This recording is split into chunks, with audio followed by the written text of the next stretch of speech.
amigos, espero que esteja tudo bem com vocês.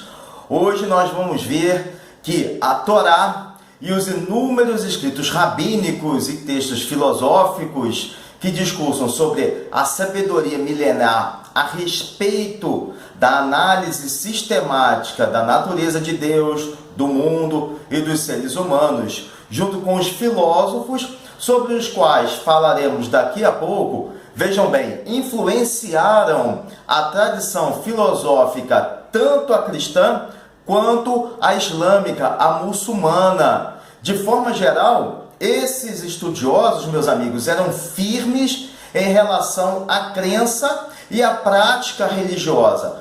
Mas antes da nossa conversa, vocês vão se inscrever, dar um like esperto aí pra gente, comentar e compartilhar com seus filhos, familiares e amigos. Levar cultura, levar luz, levar conhecimento. Lembrando que todas as sextas-feiras tem novos vídeos aqui no canal Sobrevivência em Livros. Filósofos importantes como Filon de Alexandria, Baruch Spinoza, Maimônides, Martin Buber são alguns nomes que costuram linhas com pensamentos de alto quilate acerca de razão, fé, metafísica e vida após a morte. Meus amigos, quando os israelitas entraram em contato com diversos grupos de filósofos, principalmente os gregos, que teorizavam a respeito das coisas do universo,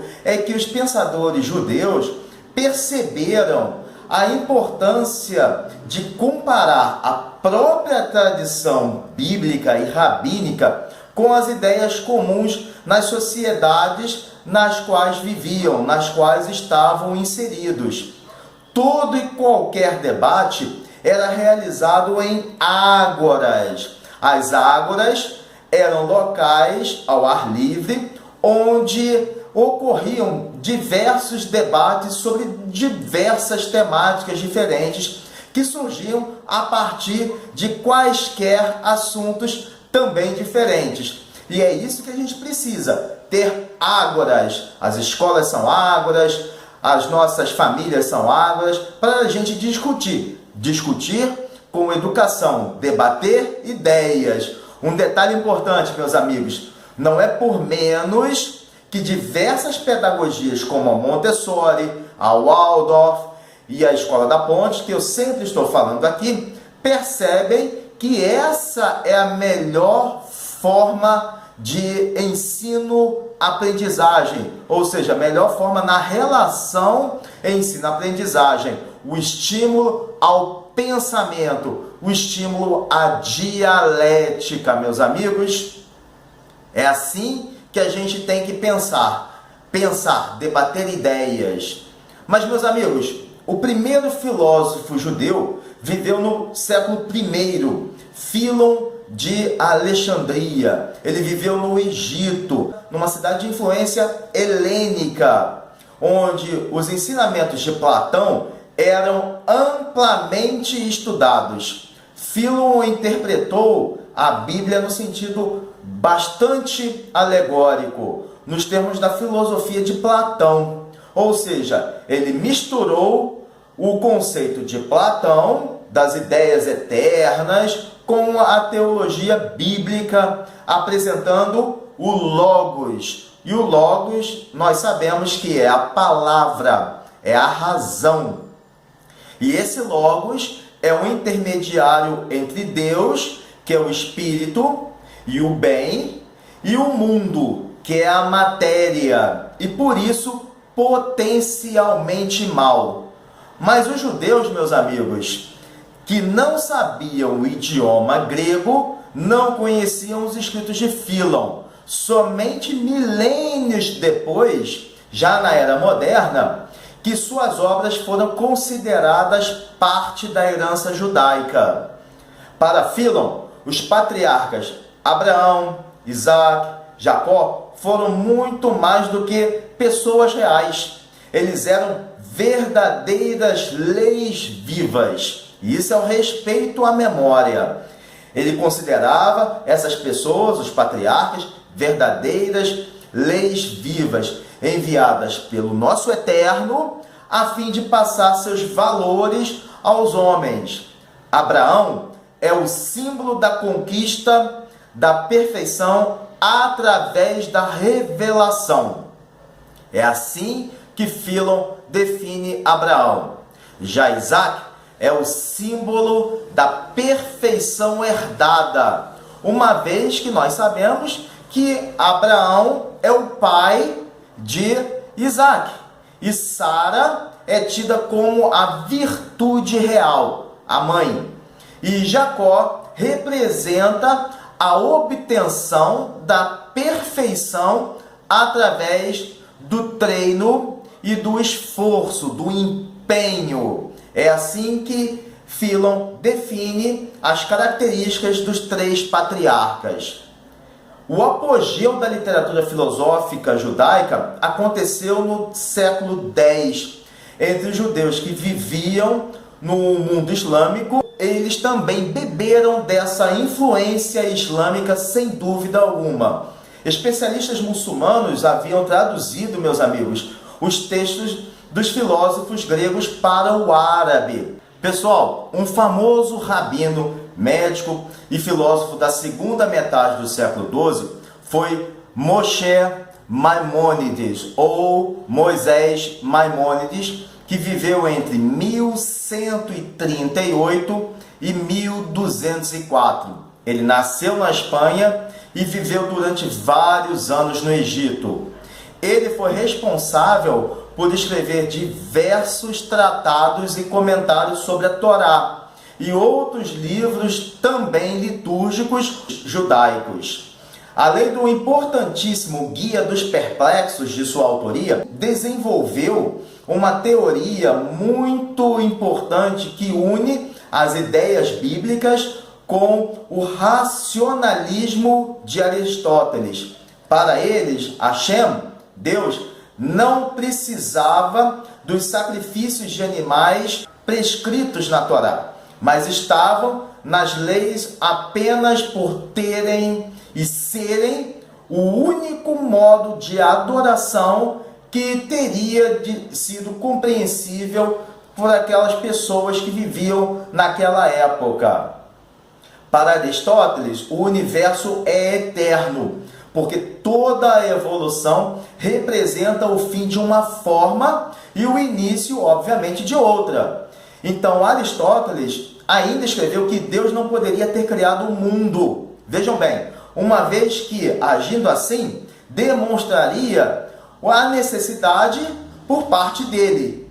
Então, Maimônides contestou o filósofo, alegando que tais necessidades são exclusivas dos seres humanos e não podem ser aplicadas às mesmas categorias a Hashem.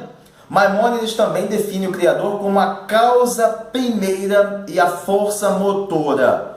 O mundo foi criado a partir do nada, em um determinado momento no tempo. De acordo com Maimônides, meus amigos, o âmbito metafísico funciona de acordo com a vontade do Eterno. Tudo funciona de acordo com Deus. E a física não pode ser excluída, porque a física também é uma lei determinada de forma divina. Então Maimônides explicou que todos os milagres relatados na Torá não devem ser compreendidos em um sentido literal, meus amigos. Os profetas, que é um outro tema também abordado por ele, eram pessoas dotadas de um elevado poder de concentração para entrar em contato com o intelecto ativo de Deus. Para ele, os profetas eram vistos, entendidos dessa forma: um elo entre o homem e Deus, e eram pessoas que entravam em contato diretamente com Hashem. Já a imortalidade da alma, o rabino diz que é um resultado da capacidade intelectual adquirida de uma pessoa. Ou seja, é a soma da mente intelectual humana com o intelecto de Deus. Olha só que interessante. Então, a imortalidade humana é o resultado da capacidade intelectual adquirida por uma pessoa, e essa capacidade é a soma da mente intelectual humana com o intelecto de Deus. Por isso que nós temos uma centelha divina dentro de nós. Por isso que é importante estudar. Por isso que é importante crescermos intelectualmente. Porque nós temos uma presença divina dentro de nós. Quando nós abnegamos isso tudo, deixamos de lado isso tudo, nos concentramos em futilidades, nós estamos também sacrificando a nossa centelha divina. E é isso que Maimônides defende aqui, que a mente humana está conjugada com o intelecto de Deus. Pessoal, agora nós vamos pegar um tapete voador e ele vai nos transportar 500 anos à frente do tempo de Maimônides e juntos vamos pousar no século 17, quando o filósofo de origem portuguesa, nascido em Amsterdã, Baruch Spinoza, em 1632 ele nasceu e faleceu em 1677. Ele foi excomungado, isso mesmo, meus amigos, ele foi excomungado por defender ideias que eram consideradas na época heréticas. E em seus textos ele duvidava da autoria da Torá por Moisés. Spinoza alcançou importância não por ser judeu, vejam bem, mas por ter contribuído para o surgimento da era moderna do pensamento filosófico, ou seja, ele é a base do pensamento filosófico moderno.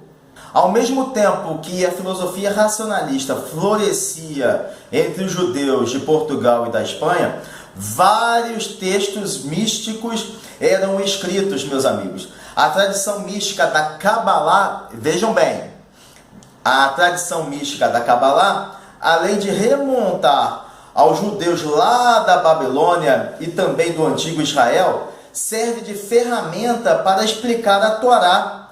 E é isso que a gente sempre aborda aqui no canal, que a Kabbalah é uma ferramenta para explicar a Torá. E meus amigos, prestem bem atenção agora. A diferença entre o místico e o mito é o caráter religioso que existe em um e não existe no outro. Por exemplo, a figura de Moisés é uma figura mística. Já a de Hércules, da mitologia grega, é mítica. Essa é a diferença entre místico e mito. Durante os séculos 19 e 20, diversos filósofos judeus viveram ou nasceram na Alemanha, onde estudaram e escreveram obras importantíssimas para o desenvolvimento de uma base filosófica, para as formas de judaísmo contemporâneo e não ortodoxas. Porém, diversos deles não se interessavam pela tradição mística, uma vez que eles bebiam da fonte de um idealismo germânico, principalmente das doutrinas do ex-protestante Immanuel Kant, que viveu entre 1724 e 1804. Caríssimos amigos, a filosofia judaica se faz representar nos textos do filósofo Martin Buber, que nasceu em Viena, na Áustria, em 1878 e viveu até um pouco mais da metade do século XX, vindo a falecer em 1965. Ele foi criado na Alemanha, que após a separação dos seus pais, foi morar com um avô seu na Polônia, um avô racídico, ou seja, um judeu ortodoxo, onde o Martin Buber foi altamente influenciado pelas tradições ortodoxas. Abrindo parênteses aqui, o judaísmo racídico, ou um judeu racídico, também é chamado de ortodoxo. É aquele que segue os preceitos de uma corrente mística moderna que surgiu em meados do século XVIII, na Polônia e na Ucrânia. E ela é inspirada na Kabbalah. E a partir de 1938, para fugir do nazismo, Buber foi viver em Jerusalém, onde ele trabalhou em favor de uma causa pacifista, pelas boas relações e compreensões entre judeus e árabes. Meus amigos, ele foi um dos maiores filósofos do século XX, entre judeus e não judeus. O objeto central de vários livros antigos e pesquisas, Martin Buber é o autor do clássico livro Eu e Tu, de 1923. Prestem muita atenção agora, meus amigos. Se concentrem. Foco, concentração e determinação agora.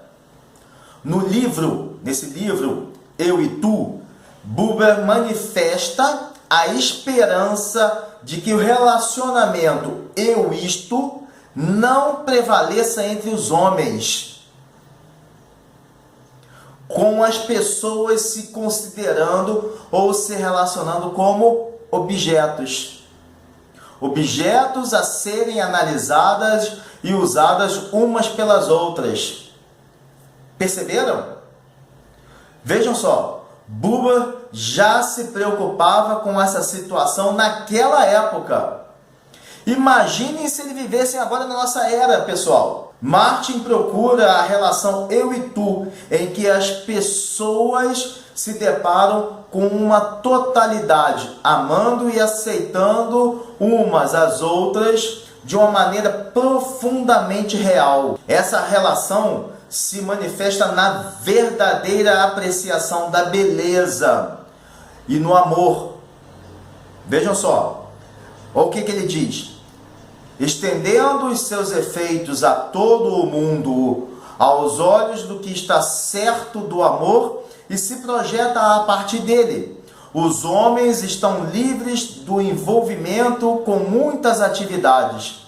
As pessoas boas e ruins, sábias e tolas, bonitas e feias, tornam-se sucessivamente reais para ele, isto é, libertas.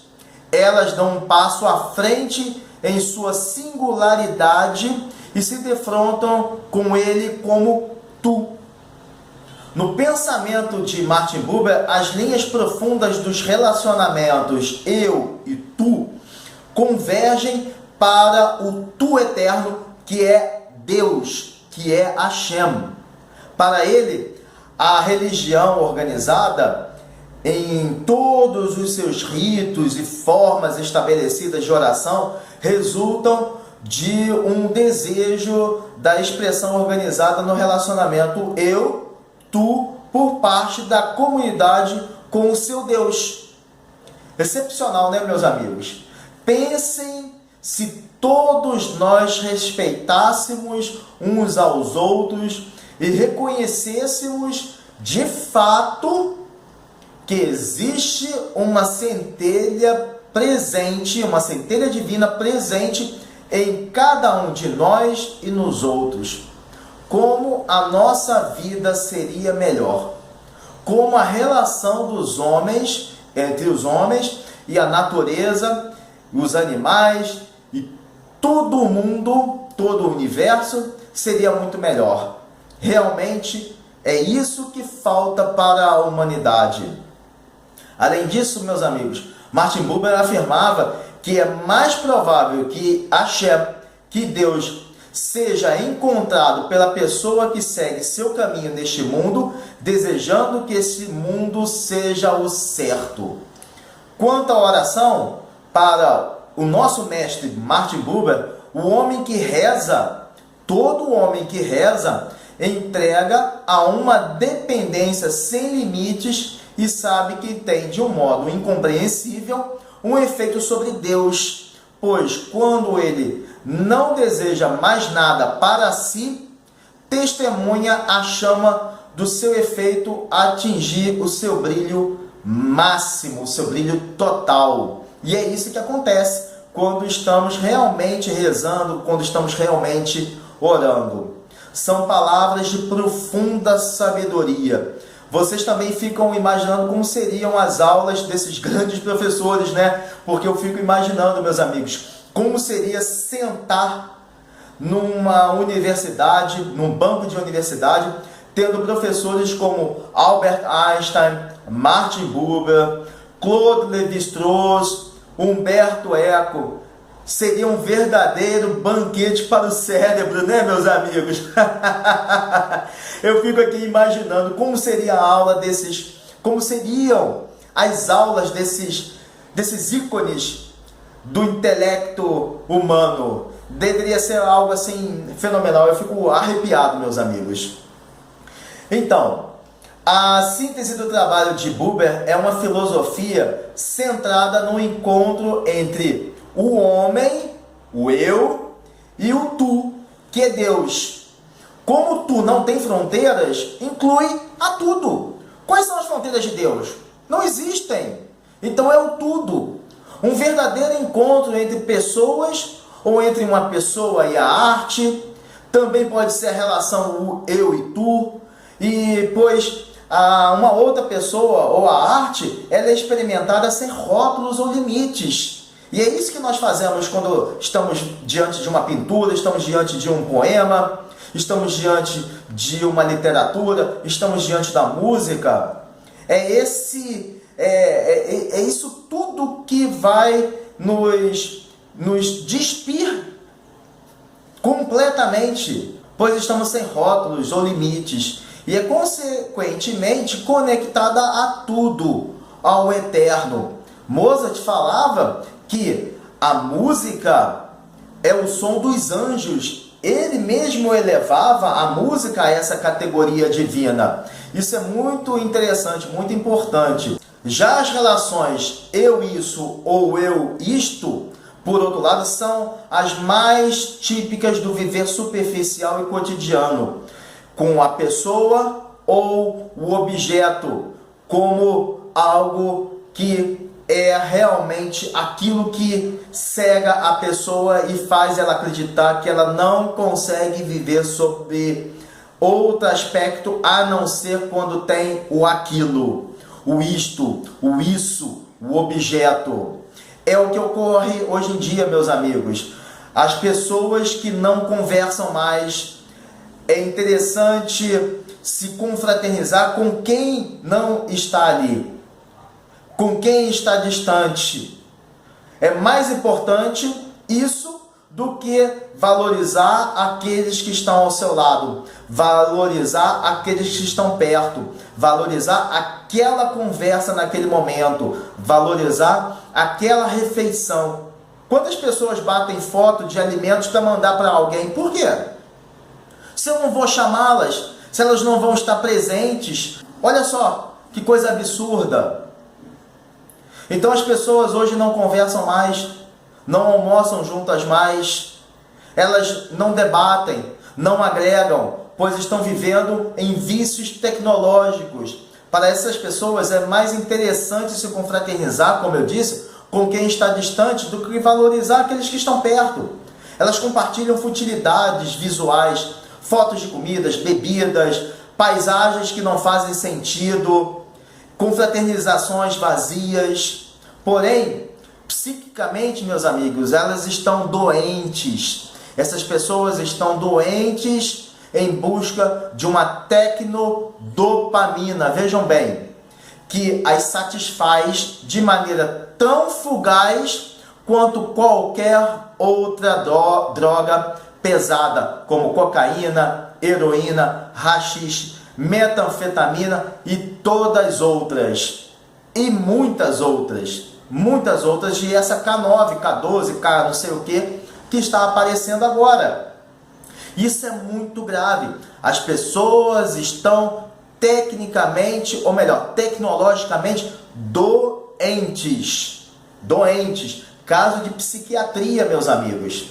Nós devemos pensar muito sério sobre isso. Meus amigos, antes de terminar, eu gostaria de dizer que a relevância de Martin Buber é tão imprescindível que teólogos cristãos afirmam que o filósofo foi responsável por influenciar profundamente o pensamento contemporâneo, incluindo a teologia cristã. O Commonwealth, um periódico sobre religião, política e cultura, editado por católicos que são leigos, não são religiosos, escreveu que Martin Buber tinha uma imensa influência em pensadores de todas as crenças, entrando como um ingrediente vital na nova teologia cristã e também em boa parte das mais significativas filosofias sociais do nosso tempo. O escritor suíço, que todo mundo conhece, Hermann Hesse, dizia que Buber, seu amigo, era uma das principais e mais valiosas personalidades da literatura mundial contemporânea. Não é fraco não, né? Martin Buber, a gente já viu que realmente tem uma mensagem muito profunda para a humanidade, que nos leva a reflexões, né, meus amigos? Se vocês não conhecem Martin Buber, é muito importante que vocês busquem as obras desse filósofo, desse intelectual que marcou o século XX. Lembre-se também de incentivar seus filhos à prática da leitura. Escolham livros com conteúdo que vão abrir a mente dessa criançada, desses adolescentes. E são livros que vão fazer com que eles pensem e também nos fazer pensar sobre a vida. As novas gerações, é o que eu sempre falo aqui, precisam sair da zona de conforto, meus amigos. Sair dessa mesmice, sair dessa tecnologia, sair desse mergulho que eles estão fazendo no nada, para conhecer escritores do quilate de Martin Buber e de todos os outros autores que foram citados aqui. Mas, meus amigos, é isso. Quero desejar a todos um Shabbat, Shalom Mevorach, um sábado de paz, um sábado abençoado e uma semana de presença divina a todos. Reconheçam a centelha divina presente em todos os seres humanos, nos objetos, nos animais, na natureza. Um forte abraço a todos e valeu!